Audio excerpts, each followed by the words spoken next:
तो नमस्कार दोस्तों, आज हम बात करेंगे बजाज ऑटो लिमिटेड कंपनी के बारे में। कंपनी पूरे वर्ल्ड की चौथी सबसे बड़ी मोटरसाइकिल बनाने की कंपनी है और साथ ही साथ थ्री व्हीलर्स के मामले में कंपनी पूरे वर्ल्ड की, हाँ जी, पूरे वर्ल्ड की, पूरे दुनिया की सबसे बड़ी थ्री व्हीलर्स बनाने की कंपनी है। इसलिए देखें तो कंपनी काफ़ी अच्छी मार्केट पोजीशन होल्ड करती है और साथ साथ कंपनी के पास बहुत ही अच्छे ब्रांड्स भी अवेलेबल हैं। और इसलिए आज की इस वीडियो में इसी कंपनी का फंडामेंटल एनालिसिस करेंगे और देखेंगे कि एज एन इन्वेस्टर आज की डेट में क्या हमें इस कंपनी में इन्वेस्ट करना चाहिए या नहीं। उसके साथ साथ हम कंपनी के फाइनेंशियल्स भी चेक करेंगे कि आज की डेट में कंपनी के रेवेन्यू और प्रॉफिट्स कैसे चल रहे हैं। उसके बाद हम कंपनी की वैल्यूएशन करेंगे कि आज की डेट में कंपनी में किस प्राइस में मिल रही है, कि क्या कंपनी अंडर वैल्यूड है या ओवर वैल्यूड है। दोस्तों, अगर हम बात करें बजाज ऑटो लिमिटेड की, तो एक फ्लैगशिप कंपनी है बहुत ही नोन बजाज ग्रुप की, और कंपनी मेनली टू व्हीलर्स और थ्री व्हीलर्स बनाने का काम करती है और इंडिया के अलावा लगभग 80 देशों में अपनी मोटरसाइकिल्स और थ्री व्हीलर्स को एक्सपोर्ट भी करती है। अगर हम बात करें कंपनी के एक्सपोर्ट्स की, तो कंपनी काफ़ी ज़बरदस्त एक्सपोर्ट है। इवन कि कंपनी को इंडिया से ज़्यादा एक्सपोर्ट से रिवेन्यूज आते हैं, उसके बारे में हम अभी आगे बात करेंगे। उसके अलावा अगर बात करें कंपनी के पॉपुलर ब्रांड्स की, तो आपने पहले स्लोगन सुना होगा हमारा बजाज। हमारा बजाज को रिलेट किया जाता था बजाज स्कूटर के साथ में। चेतक नाम से कंपनी का स्कूटर आता था जो कि बहुत ही ज़्यादा पॉपुलर ब्रांड था। लगभग सभी लोग 1980s में और 90s में उसको यूज़ करते थे। उसके बाद में कंपनी ने उसको बनाना बंद कर दिया, लेकिन कंपनी बहुत ही स्ट्रॉन्ग ब्रांड चेतक के नाम से होल्ड करती थी। उसके अलावा जब कंपनी मोटरसाइकिल के मार्केट में आई तो कंपनी ने बजाज पल्सर लॉन्च की और बजाज पल्सर ने भी पूरी मार्केट में धूम मचा दी और बहुत ही बढ़िया बाइक है और आज की डेट में भी काफ़ी अच्छा मार्केट शेयर ये बाइक होल्ड करती है। तो इस तरह से देखें तो कंपनी काफ़ी स्टैब्लिश्ड और एक्सपीरियंस्ड कंपनी है और कंपनी इसी वजह से काफ़ी अच्छा ब्रांड होल्ड करती है, काफ़ी अच्छी मार्केट शेयर होल्ड करती है। इसके अलावा बात करें कंपनी की रीसेंट पार्टनरशिप की, तो कंपनी ने बहुत ही बढ़िया रीसेंट पार्टनरशिप करी है बजाज और केटीएम की। केटीएम की बात करें तो केटीएम जो है एक यूरोपियन जो ब्रांड है, ये प्रीमियम मोटरसाइकिल का ब्रांड है और कंपनी ने उसके साथ पार्टनरशिप करके इंडिया में भी केटीएम की बाइक्स को बनाना शुरू कर दिया है। उसके अलावा कंपनी केटीएम बाइक्स को भी यहाँ पे देखें तो एक्सपोर्ट करती है और आज की डेट में केटीएम कंपनी के अंदर 48% का बहुत ही अच्छा कंपनी का स्टेक है और कंपनी उनकी टेक्नोलॉजी, उनका ब्रांड, सारी चीज़ें इंडिया में यूज़ करती है। इसके अलावा बात करें कंपनी के सेगमेंट वाइज परफॉर्मेंस और सेगमेंट वाइज प्रोडक्ट्स की, तो सबसे पहला सेगमेंट है माइलेज सेगमेंट। माइलेज सेगमेंट के अंदर कंपनी 100 सीसी लेके 125 सीसी तक की बाइक्स बनाती है। इसके अंदर कंपनी बहुत ही अच्छे और पॉपुलर ब्रांड्स भी अवेलेबल हैं। यहाँ देखें तो सबसे पहला कंपनी है बजाज सिटी, उसके अलावा प्लैटिना और बजाज पल्सर 125। ये सारी जो भी बाइक्स हैं ये माइलेज वाली हैं, जिनके अंदर पावर थोड़ी कम होती है, लेकिन ये रेगुलर जो लोग यूज़ करना चाह रहे हैं उनको माइलेज इसमें अच्छा मिलता है। यहाँ पे बात करें तो सारी जो माइलेज सेगमेंट वाली बाइक्स हैं, इनकी टोटल जो कंपनी की सेल है वो इंडिया में सबसे ज़्यादा है। माइलेज सेगमेंट के अंदर बजाज सबसे ऊपर है, जो अपनी सबसे ज़्यादा बाइक्स यहाँ पे बेचते हैं। इसके अलावा बात करें कंपनी के स्पोर्ट्स सेगमेंट की, स्पोर्ट्स सेगमेंट कंपनी 150 सीसी लेकर 220 सीसी तक की बाइक बनाती है और इसके अंदर जो कंपनी का मेन ब्रांड है वो है बजाज पल्सर। बजाज पल्सर की बात करें तो 150 सीसी से लेकर 220 सीसी तक के अलग अलग कंपनी वेरिएंट बनाती है। उसके अलावा कंपनी दूसरी बाइक्स बनाती है, उसका नाम है एवेंजर और उसके अलावा डोमिनर। ये जो एवेंजर और डोमिनर है ये भी अपने स्पोर्ट्स सेगमेंट के अंदर आते हैं। ये भी 220 सीसी के आसपास की बाइक्स हैं और यहाँ पे देखें तो ये भी जो खास करके ब्रांड्स और बाइक्स हैं ये भी अपने सेगमेंट में काफ़ी अच्छी हैं, काफ़ी पॉपुलर बाइक्स हैं। इसके बात करें प्रो बाइकिंग की, प्रो बाइकिंग मतलब अगर जो ज़्यादा पावरफुल और स्पोर्ट्स में एडवांस बाइक्स हैं वो भी कंपनी बनाती है, जो हमने बात की थी कंपनी केटीएम के साथ पार्टनरशिप की है। यहाँ पे कंपनी के पास में दो ब्रांड्स अवेलेबल हैं, एक है केटीएम और दूसरा है हस्कवर्ना। केटीएम की बात करें तो केटीएम के 9 मॉडल कंपनी बनाती है और हस्कवर्ना के 2 वेरिएंट्स आते हैं और ये भी अपने सेगमेंट में काफ़ी नोन ब्रांड्स हैं। इसके बात करें अगले सेगमेंट की, तो अगला है स्कूटर सेगमेंट। जैसे हमने बात की पहले कंपनी का चेतक आता था, तो चेतक कंपनी ने बंद किया था, लेकिन अब इसको कंपनी ने री इंट्रोड्यूस किया है चेतक इलेक्ट्रिक स्कूटर के नाम से। इलेक्ट्रिक स्कूटर को कंपनी ने 2021 में लॉन्च किया था और 2022 में करीब करीब 8-10 हज़ार यूनिट्स कंपनी ने बेची हैं। तो कंपनी ने अपना पुराना ब्रांड यूज़ करके उसको इलेक्ट्रिक व्हीकल्स की मार्केट में भी कंपनी ने एंट्री कर ली है। इसके बात करें थ्री व्हीलर सेगमेंट की, तो थ्री व्हीलर सेगमेंट में तो कंपनी क्लियरली मार्केट लीडर है। इंडिया की बात करें तो इंडिया के अंदर 62% का ज़बरदस्त मार्केट शेयर है, यानी कि जितने भी पूरे इंडिया में ऑटो बिकते हैं 62% वो बजाज ऑटो के होते हैं। बाकी सारी कंपनियां उस बाकी के मार्केट सेगमेंट को होल्ड करती हैं। यहाँ पे देखें तो बिल्कुल क्लियरली डोमिनेंस है, काफ़ी अच्छा कंपनी का मार्केट शेयर है। उसके अलावा रिसेंट कंपनी ने 4 व्हीलर के सेगमेंट में एंट्री करी है और 4 व्हीलर के अंदर कंपनी ने ऑटो टैक्सी बनाई है, उसका नाम है क्विटे। ये 2019 में कंपनी लॉन्च की थी और अभी 1000-1500 यूनिट के आसपास कंपनी बेच रही है। और कंपनी ने इसकी सेल्स को इंक्रीज करने के लिए भी उबर के साथ टाइप किया है बैंगलोर के अंदर, और कंपनी उबर की जो टैक्सीज होती हैं उसमें 4 व्हीलर अपना लॉन्च कर चुकी है और उसके थ्रू कंपनी अपनी सेल्स को इंक्रीज करने की कोशिश कर रही है। तो इस तरह से कंपनी का पूरा प्रोफाइल देखें तो कंपनी लगभग हर एक टाइप की बाइक बनाती है, चाहे वो माइलेज वाली है, स्पोर्ट्स की है, हाई एंड प्रोडक्ट्स हैं, और साथ कंपनी ने अभी इलेक्ट्रॉनिक व्हीकल्स की मार्केट में भी एंटर कर लिया है। साथ साथ कंपनी ने एक अपना टैक्सी की टाइप से 4 व्हीलर भी लॉन्च कर लिया है।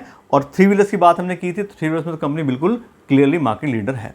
इसके अलावा बात करें कंपनी के हम रिवेन्यू ब्रेकअप की, तो जैसे हमने बात की थी कंपनी इंडिया के अलावा और 80 देशों में अपना माल एक्सपोर्ट करती है। तो यहाँ पे देखें तो कंपनी का जो ज्योग्राफिकल वाइज रिवेन्यू है, कंपनी को डोमेस्टिक सेल्स यानी कि इंडियन सेल्स से 47% ग्रोथ आता है और एक्सपोर्ट्स के थ्रू कंपनी को 53% ग्रोथ आता है। जो हमने बात की थी कंपनी को इंडिया से ज़्यादा एक्सपोर्ट से रेवेन्यू आ रहा है, और ये काफ़ी अच्छा पॉइंट है क्योंकि जब कंपनी एक्सपोर्ट करती है तो उनको ऑप्शन होता है कि वो दूसरी मार्केट में जाके डॉलर्स में और यूरोज में भी कमा सकते हैं। तो नॉर्मल प्रॉफिट तो है ही है, साथ साथ कंपनी को करेंसी की वजह से भी काफ़ी अच्छा बेनिफिट यहाँ पे मिल जाता है।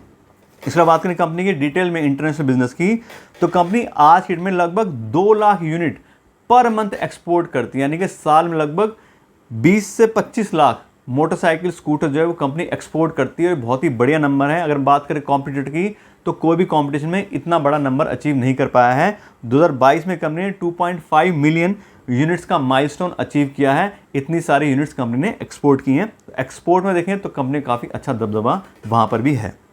इसलिए बात करें कंपनी के न्यू इनिशिएटिव या नए फोकस की, तो आज की कंपनी इलेक्ट्रॉनिक व्हीकल के सेगमेंट पे अपना फोकस बढ़ा रही है और इसके लिए कंपनी ने एक नई सब्सिडी बनाई है, इसका नाम है चेतक टेक्नोलॉजी लिमिटेड।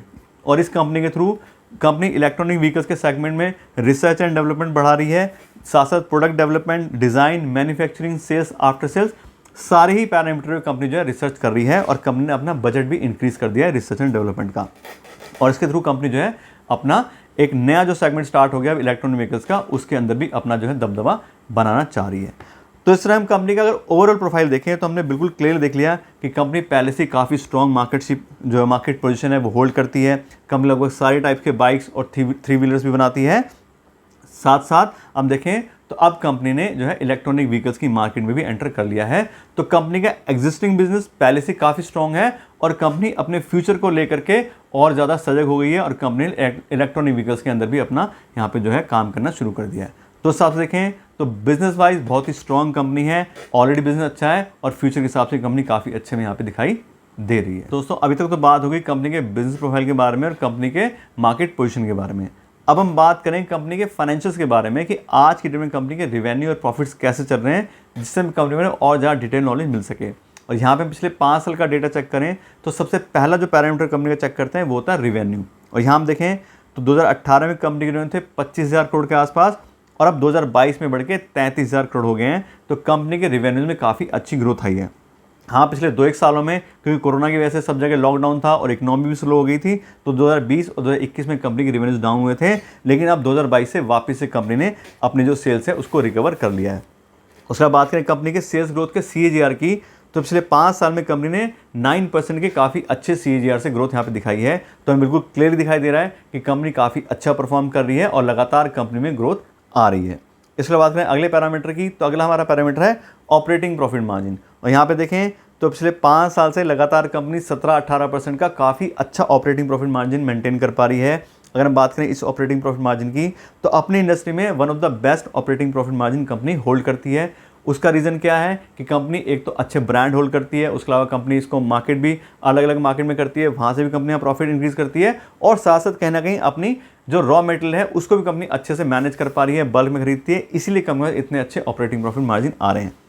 लेकिन हम फिर भी नंबर्स को देखें तो 17%, 18% पिछले 3 साल से था, लेकिन 2022 में देखें तो कंपनी का यहाँ पे ऑपरेटिंग प्रॉफिट मार्जिन थोड़ा सा कम हुआ है 16% का। उसके कई सारे रीज़न हो सकते हैं, कुछ इन्फ्लेशन भी है और साथ साथ देखें तो कंपनी जो है ज़्यादा प्राइस अभी अपने इंक्रीज़ नहीं करना चाह रही है, इसलिए कंपनी सारा का सारा जो मार्जिन है वो अपने ऊपर अभी ले रही है, कस्टमर के ऊपर प्राइस इंक्रीज़ करके उसका इफेक्ट अभी नहीं देना चाह रही है। इसके बात करें अगले पैरामीटर की, तो अगला हमारा पैरामीटर है नेट प्रॉफिट। और यहाँ पे देखें तो 2018 में कंपनी का प्रॉफिट था 4,200 करोड़ के आसपास, और अब ये भी 2022 में 6,166 करोड़ आया है। तो कंपनी के प्रॉफिट में भी काफ़ी अच्छी ग्रोथ आई है, और पिछले 5 साल से लगातार हर साल कंपनी प्रॉफिट में ही रही है, चाहे कोविड आया चाहे जो भी हुआ, लेकिन कंपनी प्रॉफिटेबल ही है। हाँ, प्रॉफिट जरूर वेरी हुए हैं, क्योंकि बट ऑब्वियस है कि सारी इकोनॉमी डाउन थी, तो कंपनी के प्रॉफिट्स पे भी फर्क आया है, लेकिन फिर भी काफ़ी अच्छा प्रॉफिट कंपनी मेंटेन कर पा रही है। उसके बाद बात करें कंपनी ने पिछले 5 साल के प्रॉफिट ग्रोथ के CAGR की, तो कंपनी ने 6% के CAGR से पिछले 5 साल में ग्रोथ दिखाई है, और ये भी काफ़ी अच्छा नंबर है पुरानी सिचुएशंस को देखते हुए। इसके बात करें कंपनी के अगले पैरामीटर की, तो अगला हमारा पैरामीटर है डिविडेंड पे आउट परसेंटेज। और यहाँ पे देखें तो पिछले 5 साल से कंपनी लगातार हर साल डिविडेंड पे किया है, और बहुत ही अच्छे अमाउंट में डिविडेंड पे किया है। 67% का, 83% का, 35% थोड़ा कम था, अदरवाइज कंपनी ने बहुत ही अच्छा डिविडेंड पे किया है। तो ये पॉइंट उन लोगों के लिए बहुत अच्छा है जो इस तरह की कंपनी में इन्वेस्ट करना चाह रहे हैं, जो हर साल डिविडेंड पे करती है, और लोग अपना कुछ खर्चा उस डिविडेंड से भी चला सकते हैं। इसके अलावा बात करें अगले पैरामीटर की, तो अगला हमारा पैरामीटर है डेट बाय इक्विटी रेशियो। और डेट बाय इक्विटी रेशियो से हमें ये पता लगता है कि कंपनी ने अपना कितना पैसा इन्वेस्ट किया है, और कंपनी लोन लेके कितना बिजनेस कर रही है। और यहाँ पे देखें तो कंपनी का डेट बाय इक्विटी रेशियो आ रहा है 0। 0 का मतलब है कंपनी ने कोई भी डेट नहीं लिया, कंपनी बिल्कुल कैश रिच कंपनी है, कंपनी में असेट्स काफ़ी अच्छी हैं, तो कंपनी अपने ही पैसे से इतना ज़बरदस्त बिजनेस रन कर रही है। और ये बहुत ही स्ट्रॉन्ग पॉइंट है, क्योंकि आप देखो तो किसी बिजनेस देखें तो ज़्यादातर लोग लोन लेके काम करते हैं कि यार पैसा होगा तभी तो बिजनेस कर पाएंगे, लेकिन कंपनी अच्छे से ग्रो कर चुकी है, और उसे एक्सटर्नल पैसे की जरूरत नहीं है। कंपनी अपने बिजनेस को ग्रो करने के लिए अच्छा खासा पैसा होल्ड करती है, और आज के दिन में कंपनी का डेट बाय इक्विटी रेशियो 0 आ रहा है। इसका मतलब कंपनी सारा का सारा अपना पैसा इन्वेस्ट करिए, कोई इंटरेस्ट की कोई बर्डन नहीं है, कोई रीपेमेंट की कोई टेंशन नहीं है, बिल्कुल स्ट्रांगली कंपनी अपना काम कर रही है। इसके बाद करें अगले पैरामीटर की, तो अगला हमारा पैरामीटर है रिटर्न ऑन इक्विटी। और रिटर्न ऑन इक्विटी से हमें यह पता लगता है कि जो इन्वेस्टर एज एन इक्विटी अपना पैसा कंपनी से इन्वेस्ट करते हैं, कंपनी उनके पैसे पर कितना रिटर्न जनरेट कर पा रही है। और यहाँ पे देखें तो पिछले साल का कंपनी का रिटर्न इक्विटी आ रहा है 19% का, और ये बहुत ही स्ट्रॉन्ग नंबर है, क्योंकि 15% या उससे ज़्यादा अगर किसी भी कंपनी का रिटर्न ऑन इक्विटी होता है, उसको काफ़ी अच्छा माना जाता है कि कंपनी अपने इन्वेस्टरों को काफ़ी अच्छे से मैनेज, अपने इन्वेस्टर के पैसों को काफ़ी अच्छे से मैनेज कर पा रही है।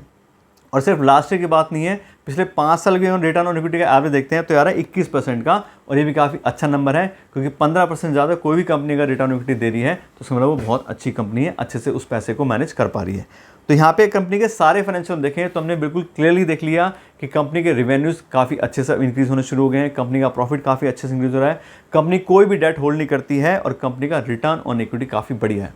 तो इस हिसाब से देखें तो बिल्कुल क्लियरली हम कह सकते हैं, बिल्कुल स्ट्रांगली हम कह सकते हैं कि कंपनी बहुत ही बढ़िया फाइनेंशियल आज की डेट में होल्ड करती है। दोस्तों अभी तक तो बात होगी कंपनी के फाइनेंशियल के बारे में और कंपनी के बिजनेस प्रोफाइल के बारे में। अब हम बात करें कंपनी की वैल्यूएशन के बारे में कि आज की डेट में कंपनी में किस प्राइस में मिल रही है, कि क्या कंपनी ओवर वैल्यूड है या अंडर वैल्यूड है, यानी कंपनी सस्ती है, महंगी है, हमें इन्वेस्ट करना चाहिए, नहीं करना चाहिए, वो हम डिसीजन एक तरीके से यहाँ से ले सकते हैं। अब मैं आपको बता दूं किसी भी कंपनी का वैल्यूएशन करने के लिए मैं यूज़ करता हूं डिस्काउंटेड कैश फ्लो एनालिसिस, और उसके अंदर कंपनी को फ्री कैश फ्लो को वैल्यू करते हैं, कंपनी कितना फ्री कैश फ्लो जनरेट कर पा रही है उसके हिसाब से उसकी कितनी वैल्यू बनती है, क्योंकि हमें तो अल्टीमेटली पैसा कमाना ना, तो हम कितना पैसा इन्वेस्ट कर रहे हैं उसके ऊपर कंपनी कितना पैसा जनरेट कर पा रही है वो हमारा मैटर हो गया। जैसे हम बैंक में देते हैं तो अगर बैंक में 1 लाख रुपये हम जमा कराएंगे और 7% का बैंक हमें इंटरेस्ट देगा तो कितना हो गया, 7,000 रुपये इंटरेस्ट मिलेगा, यानी कि अगर हमें 7,000 रुपये कमाने हैं तो बैंक को कितने देने पड़ेंगे, 1 लाख रुपये। ऐसे हम यहाँ पे कैलकुलेट करते हैं कि कंपनी अगर 100 करोड़ रुपये हर साल कंपनी कमा रही है तो कितने पैसे में देने पड़ेंगे कि 100 करोड़ रुपये हमें हर साल मिलते रहे, उसके कैलकुलेशन बोलते हैं डिस्काउंटेड कैश फ्लो एनालिसिस, के हर साल 100 करोड़ कमाने हैं तो कितना पैसा एक साथ हमें इन्वेस्ट करना पड़ेगा।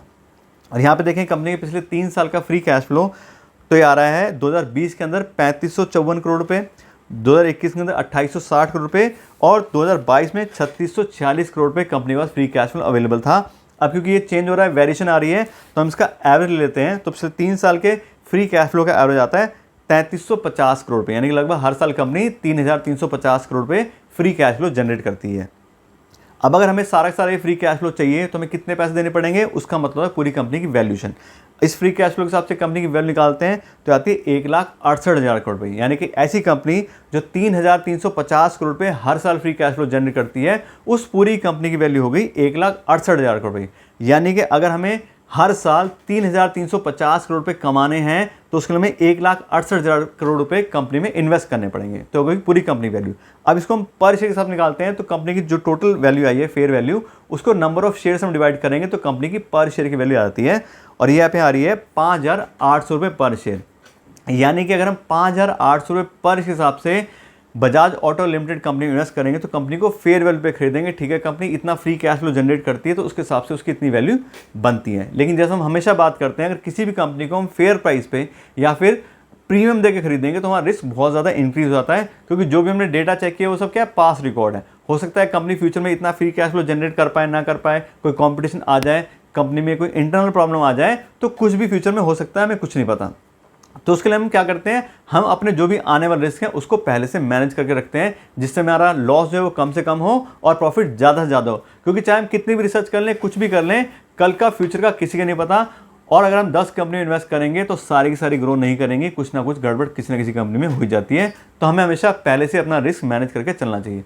और इसके लिए हम यूज़ करते हैं मार्जिन ऑफ सेफ्टी का कॉन्सेप्ट। मार्जिन ऑफ सेफ्टी का क्या मतलब होता है कि जो भी कंपनी का फेयर प्राइस है उसके 50% में कंपनी को खरीदने की कोशिश करनी चाहिए, जिससे हमारा जो भी आने वाले रिस्क है उसको अच्छे से मैनेज कर सकें और साथ हम कंपनी को भी सस्ते दामों पे खरीद सकें, जिससे हमारा प्रॉफिट मैक्सिमाइज हो और हमारा जो लॉस हो वो कम से कम होने के चांसेस हो। और यहाँ पे देखें तो अभी कंपनी की फेयर वैल्यू निकाली हमने 5,800 रुपये पर शेयर, तो उसका 50% यानी कि मार्जिन सेफ्टी हो गया 2,900 रुपये पर शेयर। तो अगर हम 2,900 रुपये पर शेयर के हिसाब से Bajaj auto limited company invest करेंगे तो कंपनी को काफ़ी सस्ते दामों पे खरीदेंगे और हमारे जो भी आने वाले रिस्क हैं उसको काफ़ी अच्छे से मैनेज कर पाएंगे। तो ये तो होगी हमारी बात कि हमें कौन सा प्राइस ठीक लग रहा है कंपनी में इन्वेस्ट करने के लिए।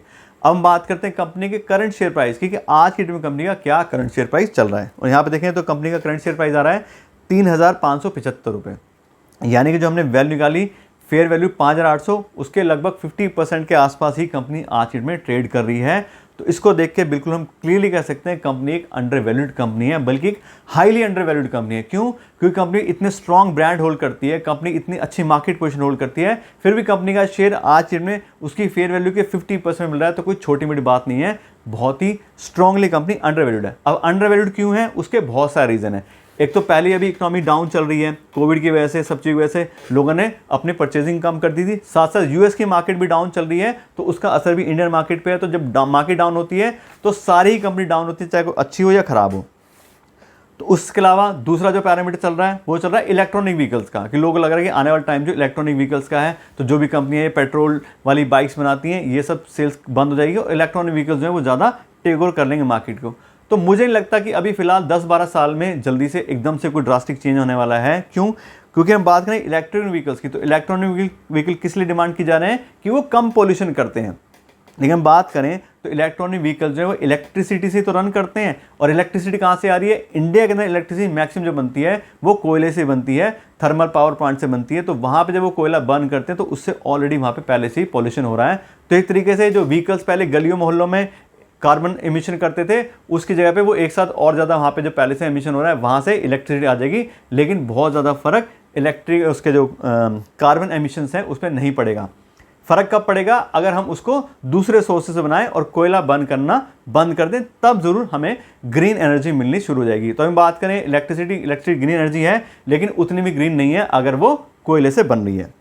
उससे हम देखें एग्जांपल सोलर एनर्जी का, तो सोलर एनर्जी ऑलरेडी काफ़ी टाइम से चल रही है, लेकिन फिर भी बहुत ज़्यादा मार्केट में अभी वो जमा नहीं पाई अपने पैर। तो बहुत सारी चीज़ें हो जाती हैं, बहुत सारी हर एक चीज़ की लिमिटेशन है, इलेक्ट्रिक व्हीकल्स की भी लिमिटेशन हैं, पेट्रोल डीजल की भी हैं। तो सब चीज़ें चलती रहेंगी, ऐसा नहीं होगा कि कंपनियाँ बिल्कुल बंद हो जाएंगी और सारा कुछ इलेक्ट्रिकल्स पर ही शिफ्ट हो जाएगा। तो इस वजह से भी कंपनी जो है अंडर वैल्यूड है, क्योंकि लग रहा है कि आने वाला टाइम जो इलेक्ट्रॉनिक व्हीकल्स का है। लेकिन मेरे साथ देखें तो अभी 10-12 साल तक कोई ऐसे हमें घबराने की जरूरत नहीं है, आराम से कंपनी में बिजनेस करेगी। और दूसरी बात है, अगर इलेक्ट्रॉनिक व्हीकल्स भी हैं तो कंपनी इलेक्ट्रॉनिक व्हीकल्स में भी काम करना शुरू कर दिया, उसकी भी रिसर्च वगैरह सब चीज़ शुरू कर दी है। तो कहीं ना कहीं जब इतनी एक्सपीरियंस कंपनी है, सब चीज़ें हैं, तो आने वाले बिजनेस में जो भी चेंज होंगे उनको भी आराम से हैंडल कर लेंगे। तो सब देखें तो कंपनी काफ़ी अच्छी है, कंपनी का प्राइस भी काफ़ी अच्छा है, सस्ता मिल रहा है, और कंपनी के फाइनेंशियल भी हम देखें तो काफ़ी स्ट्रॉन्ग हमें आज के डेट में दिखाई दे रहे हैं। लेकिन फिर भी बात है, चाहे कंपनी कितनी भी अंडर वैल्यूड हो, जो भी हो, आपको अपनी समझ से और अपना रिस्क प्रोफाइल चेक करके ही इन्वेस्ट करना है, और अपने हिसाब से आप डिसाइड कीजिए कि आपको कंपनी इन्वेस्ट करना है, नहीं करना है, या किस प्राइस पे करना है। हमारी तरफ से जो भी आपको इन्फॉर्मेशन दी गई है ये एजुकेशन के हिसाब से है, और आप अपने हिसाब से डिसाइड कीजिए। लेकिन कंपनी वाला आपको डिटेल नॉलेज दे दी है। आशा करते हैं आपको वीडियो अच्छी लगी होगी। अगर आपको वीडियो अच्छी लगी हो तो उसको लाइक और शेयर जरूर कीजिएगा, और साथ साथ मेरे चैनल को सब्सक्राइब कर लीजिएगा। Thank you so much.